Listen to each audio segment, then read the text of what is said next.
welcome to On Your Terms. I'm your host, Vander Wielen. I'm an attorney turned entrepreneur who helps online coaches and service providers legally protect and grow their online businesses.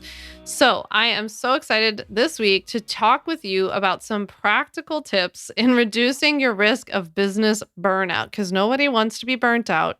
I noticed that, we tend to be so hot and cold, black and white with things in online business where you go so hard, you try posting all the time, you try showing up all the time, and then all of a sudden you feel like you can't show up at all. And it's so one or the other.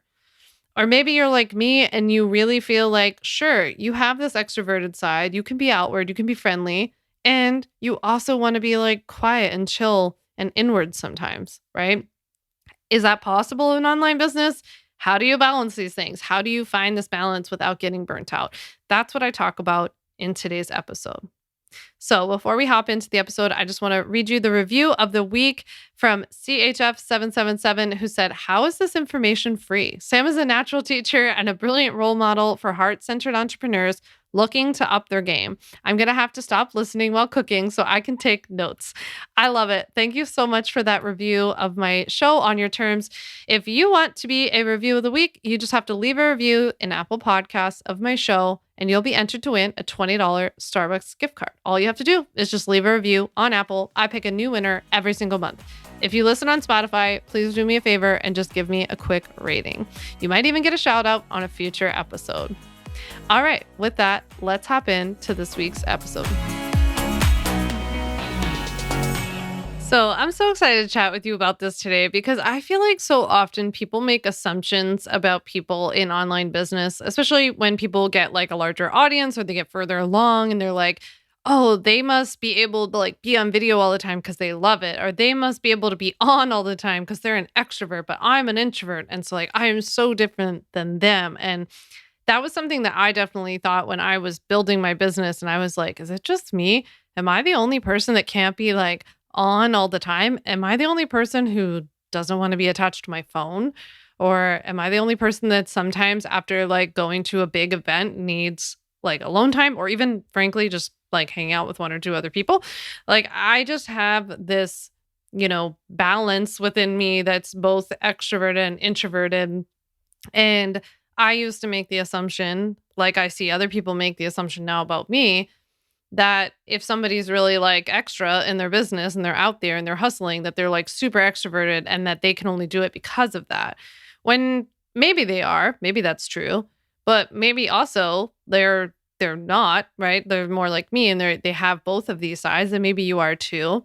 And this episode was actually inspired by me talking about this one day on Instagram stories. And then a bunch of people reached out and were like, that's how I feel too. I feel yeah, sure, I'm friendly and I like talking to people and I can slide right into, throw me into any dinner party or any gathering. I'm super comfortable. And then after I leave there, I need downtime, alone time, quiet time, or just to unplug. I need both. Right. And so maybe you're like that too. I'd be so curious if you let me know after you're listening to this episode. But it's not just about the assumptions that we make and what effect that has on our mindset in terms of assuming that other people can achieve things because they're different than us or something like that.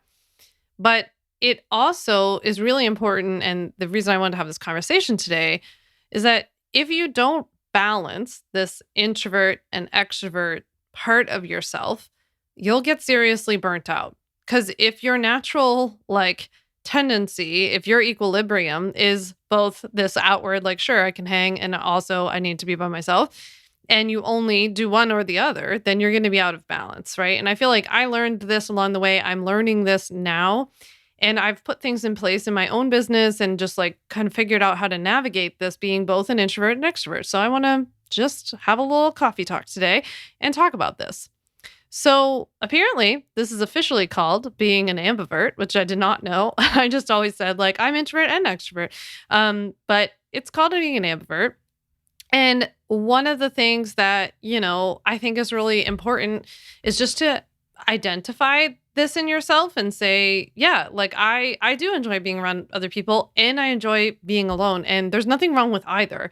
There's also nothing wrong if you're mostly one or the other, right? There's nothing wrong with it. But I think a part of this for me was just starting to get to know myself to the point where I was Yeah, after I go to conferences, I need to have a week of like what I call like cave writing. Like I'll do more like copywriting and like internal stuff. I don't want a ton of meetings on my calendar. I don't want to do a lot of like live stuff or whatever. It's like I've learned now, like, okay, I have these parts of myself. So I know ahead of time that I've got to balance it. I think like especially with, when this episode's going to air, we're going to be talking a lot about like planning for the year and looking forward and seeing what you're doing for next year, but also reflecting back on what you did this year. I think that this introvert extrovert thing is part of the conversation because as part of that, you have to do a little bit of an energy assessment. So I think it's important, just like it's important to, kind of accept and identify that you have both of these parts and both of these parts are completely valid and need nourishment. It's also really important to say, maybe like what fills you up, for example, and what gives you energy is not the same thing as what gives me energy, and vice versa. What like takes energy away from you is not the same thing as for me, and that's completely okay as well. But what's really important is that you get clear and do a little bit of an energy assessment when you look at different areas of your business, tasks of your business, the kind of have tos, the things that you have to do as a business owner. What are those things that are just like draining the life out of you?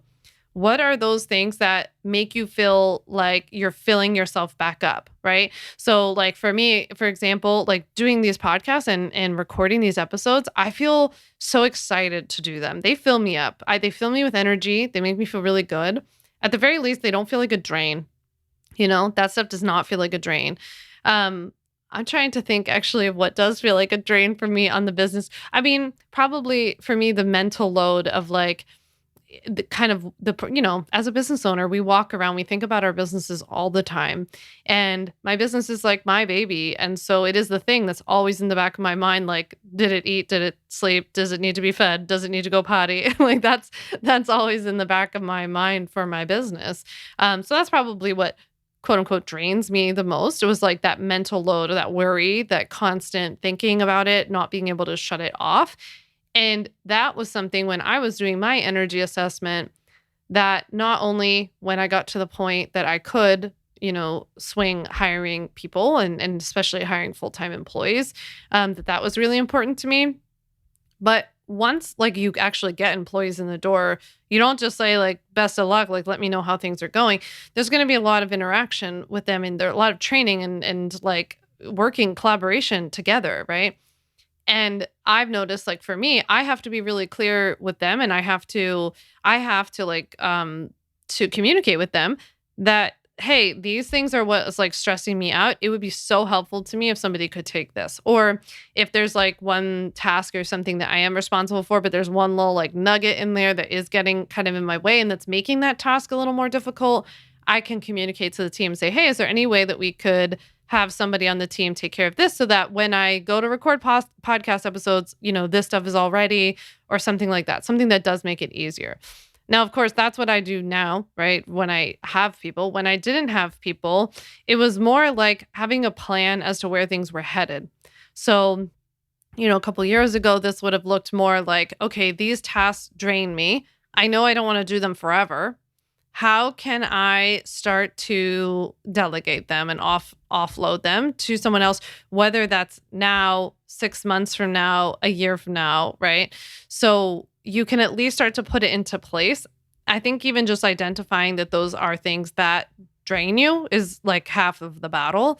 And then we can work on starting to offload those when that becomes available to you. I also like to, see like what doesn't even feel like work to you. What do you look forward to doing? Like I always tell Lindsay, my operations manager, like I get so excited when she tells me that it's a week of recording podcast episodes. I really look forward to it.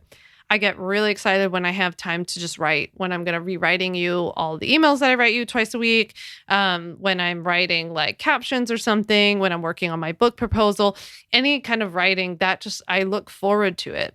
And again, then I know, okay, I'm going to schedule those things into my calendar when I'm going to go through something that I know is also a little bit more energy draining, right? So it would be interesting for you after you do this energy assessment to look at your calendar, especially as you're planning out, 2023, hopefully. Does your calendar reflect the kind of energy assessment that that you've now identified for yourself? Like, or when you look at your calendar, for example, is it full of a whole bunch of stuff that just drains your energy? Now, there's this like whole other part of me as we have this conversation that always feels silly having this conversation without contextualizing it, without mentioning things like privilege, right? Because I'm like, boy, what a privileged life and what a privileged business to be able to sit here and be like, that drains my energy and like I don't want to do it, right? So it at the same time as I'm saying this, it also feels very unrealistic to me. And I'm just being honest about that kind of internal struggle that I have when it comes to this. I also am a big believer in not like, or at least like, I feel like right now I'm really like working on finding the curves and the edges and things, not being so harsh, black and white on everything, right? And so maybe it's not a matter of like a privileged position versus a like the super woo position of like manifest your dream day and your dream calendar. Maybe there's something in the middle. Like stuff has to get done. I trust me, I have a lot to get done. There's a lot I have to, quote unquote, have to do in terms of running my business.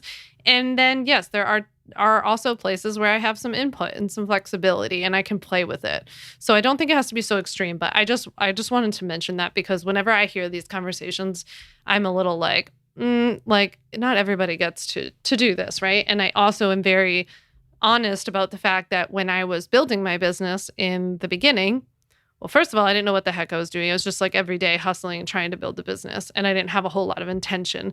So please like release that from you that you're supposed to like have this all perfectly worked out right now.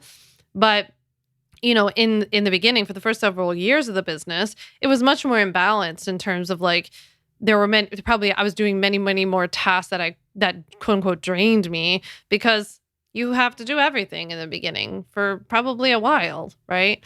I just think it's nice to start identifying this and like move in that direction eventually. And that's kind of the goal, hopefully, with the business. That's really how you're going to be able to accelerate or how you're going to be able to scale if you want to scale. So I would also encourage you to think about whether or not you're being intentional about truly closing out of everything during downtimes. So one of the things that I see often in business burnout with people is that they will take time off, but then during the time off, they're still on essentially. And, with the kinds of businesses that we have, that's just so easy. Like you think you're on social media, you think you're just posting stuff for fun. Then you see a DM from something, then that leads you to your email, which leads you to your Facebook group. Like it's just a very slippery slope. And the line between being like a personal brand and a business brand are very, very blurry. And I just think it's very easy. So like I've noticed a lot, especially over the past year and like, especially when my dad was sick and after my dad passed away this summer, like during my like couch time, like when I would be at night or like go to take a break or something and I would just be kind of vegging out or thinking I was vegging out, I was sitting there on my phone, like doom scrolling. And maybe my intention was originally to watch like, food videos and stuff like that, like what I would typically want to watch on Instagram. But while I'm doing that, I automatically come across competitors stuff or, people copying me or, people DMing me to tell me that people are copying me or people DMing me legal questions or whatever. And it just like one thing would lead to another. And there I go down some spiral thinking like, I'm never going to be anything. My business doesn't matter and all of that kind of stuff. Like, no wonder I didn't feel recharged, right? I wasn't actually being intentional about closing out during my downtime. I wasn't going down during downtime, right? The other thing that you can do as you're going into 2023 especially is that you can plan for rest periods before, during, and after times of push, right? So I talk a lot about like push times, like go, go, go times. And I don't believe in making these like high peaks and valleys in your business. I kind of like them more as like hills and valleys, And so I'm not saying like when I say rest, I'm not saying like you're off, right? Unless if you can do that, that's awesome. But if you're like me and you still need to produce something in your business and you need an income, then what I at least do is like before a promo and like after a promo, I usually give myself a little bit of buffer where I'm not doing some of those tasks that are the more draining ones that I was talking about for me. So maybe I'm not doing like tons of interviews, tons of reels, tons of outward stuff. Maybe I'm just writing. I'm like in my little cave and I'm doing that kind of stuff. Or maybe I batch enough ahead of time so that I give myself some downtime. You have to give yourself grace that every season is not going to be a go, go, go one. And so if you go into every quarter, every promo, every whatever is thinking like you're going to operate at the same level, I just don't think that's realistic. And you're kind of setting yourself up for failure. I feel like that would be like going to the gym like 7 days straight and expecting your performance to be at peak or even get better for every single day, right? Like you need downtime, you need rest, you need to do other workouts, you got to mix it up, you got to unplug, you got to rehabilitate, you got to ice, heat, all the things. It's the same thing with your business, right? We can't be go, go, go at our peak. So that's why, instead of you pushing really hard for 4 months and then burning yourself out so badly that you have to take 6 months off, why don't we just not make the highs as high and the lows as low? I think this every single time that I see somebody announce their break from social media. I see this all the time on Instagram. People are like, announcement, I am leaving Instagram for good or for 6 months, or like they come up with something, right? Totally fine if that's what you want to do. But you know what I see as a pattern very often? People announce these big breakups with social media and then they come back like usually very quickly, or at the very least much sooner than what they said that the amount of time if they gave one. I always think to myself that, well, first of all, like the power of the addiction of social media is real. I am addicted to social media. I'm not like casting any judgment because I'm right there. I'm so addicted to it that I can't leave, right? I mean, I can, but I'm choosing not to. And what I always think though, is that it's like always serves as a reminder to me that I don't want to spend so much time there, get so burnt out there that I have to leave for 6 months or that I have to announce that I'm taking a month off or something like that. So if I don't go as high, then my lows don't have to be as low, right? It's a little bit more of like this balanced in between. I don't need to be there constantly. I don't need to share everything. I don't need to teach everything that I know, as I talked about in a previous episode. I'll link that down below.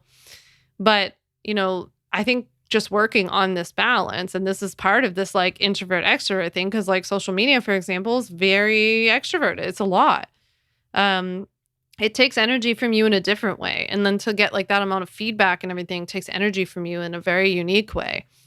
So I think this is a very good place where that kind of balance is super important.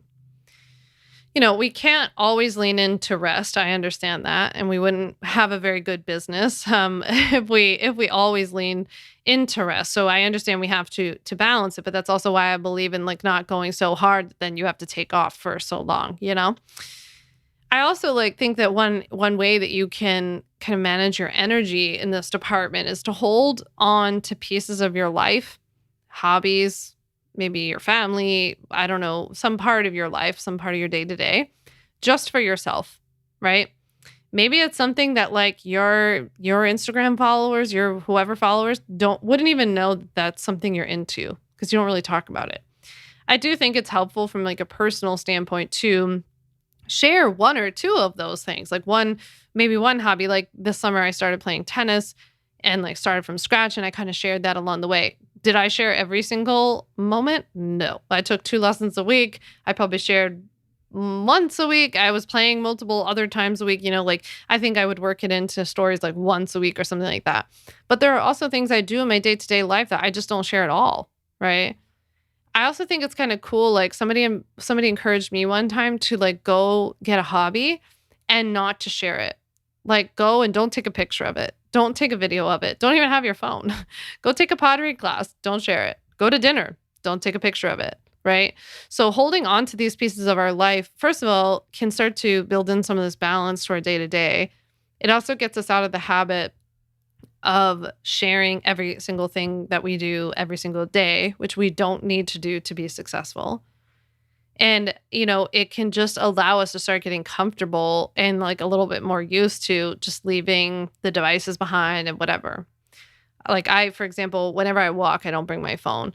And so I look forward to this time every day that I know like I just can't be reached and I like it.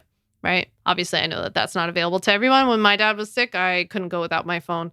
I understand if you have little ones, like there are many different scenarios in which you can't always do that, but like just take that advice and you can apply it to somewhere else in your life. Maybe it's just putting your phone on airplane mode for a little while you do some work or something like that.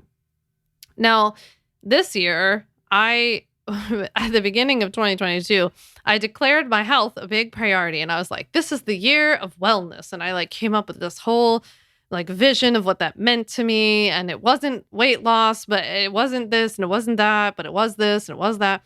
And I started treating myself more like an athlete.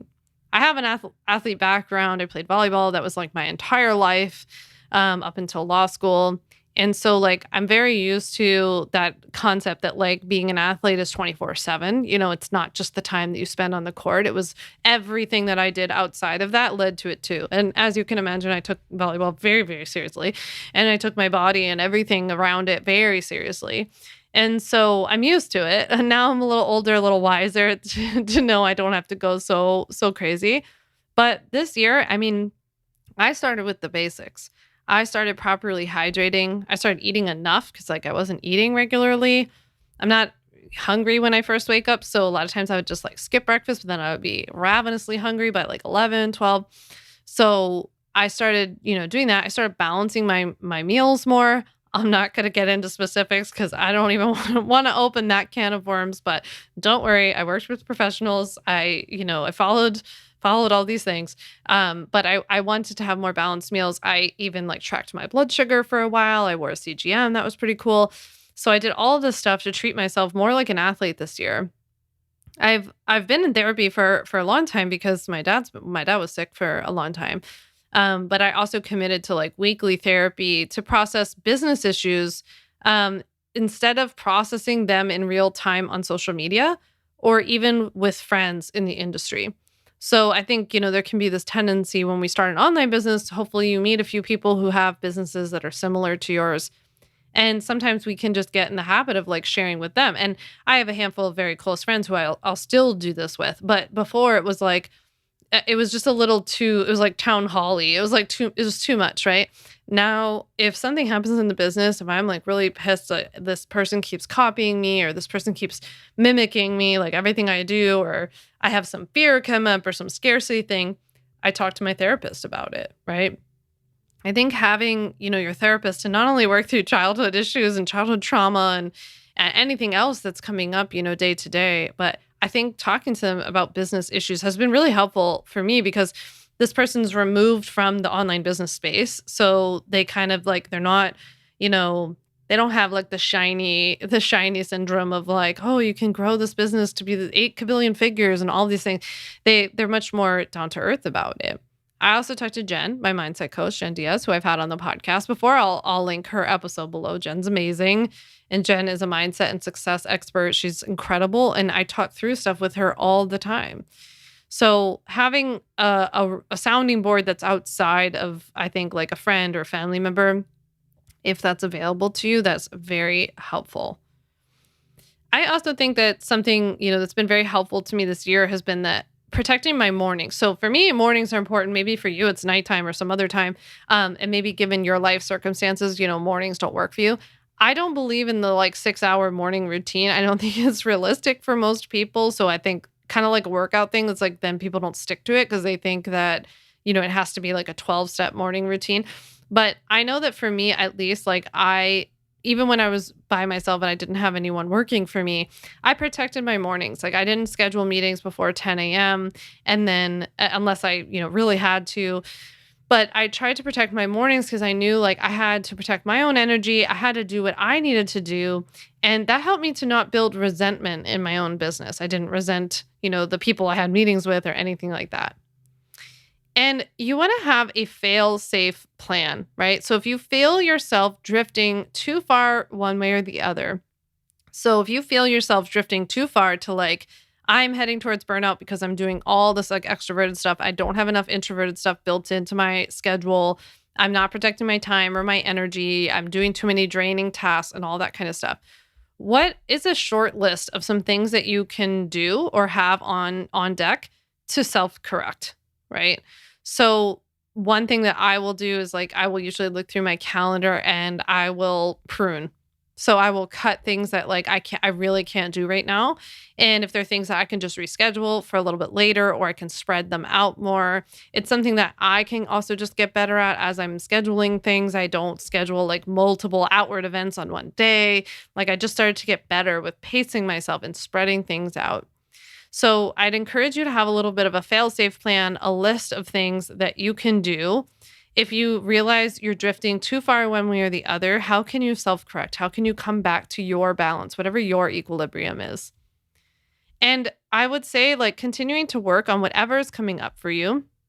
If you feel like you've got to be on social all the time, you've got to be present all the time. Is it people pleasing that's coming up for you? Is it a scarcity thing? Is it like some abandonment thing? I need to be liked. I need to be helpful. That's like one that's really big for me. I constantly feel like I have to be helpful. And if I'm not being helpful, then I'm not valuable. If I'm not valuable, then people will leave. Right. And so I think it's really important to like kind of get to the root of like, why do you feel like you always need to be on? Or why do you feel like you always have to be on social? If that's the thing that's kind of getting in your way and keeping you drained, keeping you feel like you're going towards burnout, right? So I would encourage you to, work with whoever you can, or to continue to learn and expand in this area about what's coming up for you. Well, this has been fun to talk through with you. I hope that you liked it. If you did like this episode, please send me a DM on Instagram at @SamVanderWielen. I hope that you've already left a review for the show. If you listen on Apple, please leave a quick review. If you listen on Spotify, please leave a quick rating. It is so helpful to us in keeping this podcast free and available to online entrepreneurs. I so appreciate you being here, and I can't wait to chat with you next week. See you then. Thanks so much for listening to the On Your Terms podcast. Make sure to follow on Apple Podcasts, Spotify, or wherever you like to listen to podcasts. You can also check out all of our podcast episodes, show notes, links, and more at samvanderwielen.com/podcast. You can learn more about legally protecting your business and take my free legal workshop, 5 Steps to Legally Protect and Grow Your Online Business at samvanderwielen.com. And to stay connected and follow along, follow me on Instagram at samvanderwielen and send me a DM to say hi.